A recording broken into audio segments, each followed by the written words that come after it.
Hello and welcome to Hank Games Without Hank and a stunning turn of events. It is raining in England. Today we are taking on Bournemouth, from the mouth of the Bourne.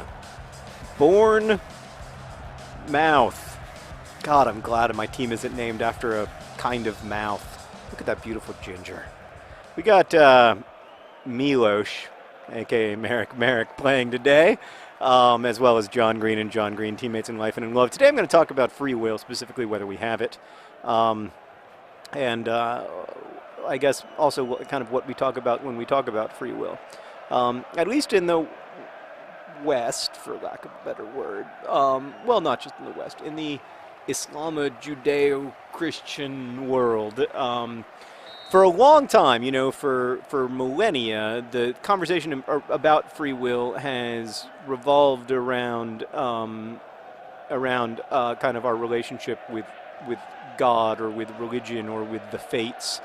And now, of course, it revolves a lot around DNA, and which I think nicely reflects the changing role that science and what a great steal scientific discovery play in our lives these days. But I guess like I'm not going to approach it from like the Milton way of, you know, do we have free will when it comes to you know, choosing whether we're with the devil or not. I'm going to approach it in the in the way of talking about you know, in the sciencey way, I guess. But I think the answer, regardless, is yes in a limited way. Like there are obviously things that you aren't free to choose. So for a long time, opponents of, or I shouldn't say opponents, but people who wanted to stigmatize homosexuality would say, well, homosexuality is a choice. And then when they didn't want to stigmatize, or when they wanted to stigmatize homosexuality, but it became clear that, you know, there was massive amounts of evidence for genetic links to. Oh, I'm sorry that you got hurt, Mr. O'Kane. You're being replaced by McDonald. Is this a Scottish team?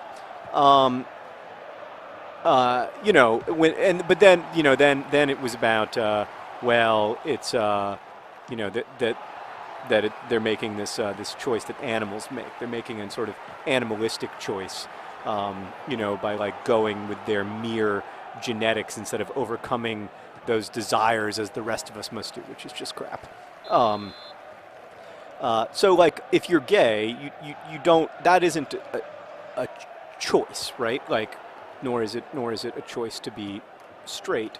You know, you can choose identities within the spectrum, but like a lot of that stuff is not like a free will. Oh, Milos is not a free will issue, even though it was often like constructed that way in the past. But I don't believe in like strict determinism, and I don't think that you really can when you see the kind of like incredibly complex relationship we obviously. Oh! I don't want to criticize Ball John Green, but that shot did hit him in the back, or it would have gone in the net. I don't think you can when you see the incredibly complicated response that we have to our genetic makeup. You know, that it isn't just a matter of like mapping the human genome and then understanding that like aptitude is destiny or genetics are destiny, but that it's about the expression of genes, which are, you know, insanely complex, and it's about the way that it's about our, you know, relationships and our food and all. I mean, just an astonishing variety of things. And so you have to say that when we talk about free will, what we're really talking about is, you know, the experience of choice. And we certainly have the experience of choice in a lot of important ways. There are a lot of things that we do have some say in. You know, obviously, like, I think that say comes from inside of our consciousness. So if you want to say that like all of, you know, if you want to include the human brain in your conversation about free will, like, is it, if it's determined by your brain, is it still free will? Like, is there some consciousness separate from your brain, like some kind of like distinct soul or whatever? That's a very different conversation, and then I don't know if I believe in it. But like I definitely believe that we have that that experience of that experience of choice, and that in that sense at least, like the will is truly free. Like we do have some say in how things go for us. I don't really, whether it's strict religious determinism along the lines of Calvinism, like God decided whether you would go to hell a long time ago, or the strict scientific determinism of like your brain is going to decide everything that happens to you in your life. I think the number of factors are way too complex for that to be like, for us to meaningfully call that determinism. If it's functionally infinite, like if the factors are functionally infinite, is it still deterministic? I don't think so. So yes, I would say that we do have free will. You shouldn't worry about whether you can make choice X or choice Y. I want to make choice Z. Oh, get in the net! God. You know what? I say I have free will, but then here I am playing my like 400th game of FIFA, still unable to score. God, I haven't had I mean, this is like high school all of a sudden. I just cannot get it done. I would say context is everything, but in fact, I intended it in the dirty context. Come on, Green! No! Bad tackling! You lost your temper. You lost your temper, and when you lose your temper, you lose your opportunity. I think what this game needs is Leroy Williamson. How many times have I said that, and how many times have I been right? 4 and 2. Yeah, so I never took like philosophy classes in college. I'm not able to have this conversation in a really in-depth way. Although my philosophy major friends, man, like talking to them about free will is just a recipe for having a terrible, terrible headache. But I do think that, like, whether you're talking about religion or science, that idea that there's an easy set of factors, or even a computable set of factors that goes into a decision, or into any kind of like really complicated system, whether it's a human system or even a weather system. We might be able to get closer. We might be able to get to a point where we can talk about probabilities. Oh, ho, ho! With his last kick of the ball, he's big up. That's the wrong song. That's the wrong song. Bob, John Green, upon his mustache we were keen. He gives it all for the team. Ball, John Green. Did you see that Leroy Williamson just came on and did that little do-si-do with other John Green when he came on? I meant to take off Ball, John Green, but I can't tell the difference between them sometimes. They're just two handsome men who love each other.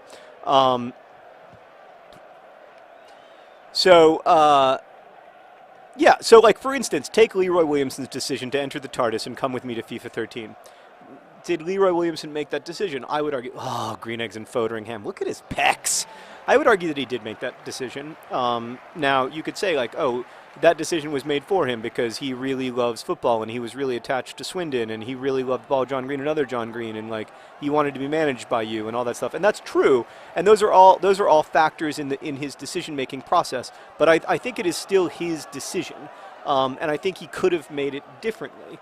And if he had made it differently, it would have been him. It would have been him making it. So like that to me, when I talk about free will, that's what I mean. I mean that there is a self, and that self does make decisions, and those decisions are not like easily or they're not predicted with like 100% accuracy. That's for instance, I had no idea where that guy was going to throw, but he chose to throw there, and that's fine. Everything worked out better than expected. Why don't you pass it to Leroy Williamson? Yeah. And then why not back to Ball Junk? We were trying to be too fancy. We wanted like a tiki-taka Barcelona-style goal. I had a couple of those during the transfer period where you guys weren't watching me play. I'm much better when you're not watching. Yeah, their context is everything. But I'm much better when you're not watching. When you're just like, when I can play without having to talk, I don't want to brag, but I'm astonishingly talented. It's hard to talk about free... the unnecessary slide tackles, but then one size fits all. He's there. He's big. I passed to the wrong team. In my defense, they're both red. Someone made a terrible decision here. I don't know who that was, but it certainly wasn't me. It was me. Oh, Leroy Williamson! Leroy Williams! Oh! Go Hug! Go yeah! Listen to the song! Leroy Williamson scores occasionally. Leroy Williamson scores occasionally. He doesn't always score. How awesome is the song?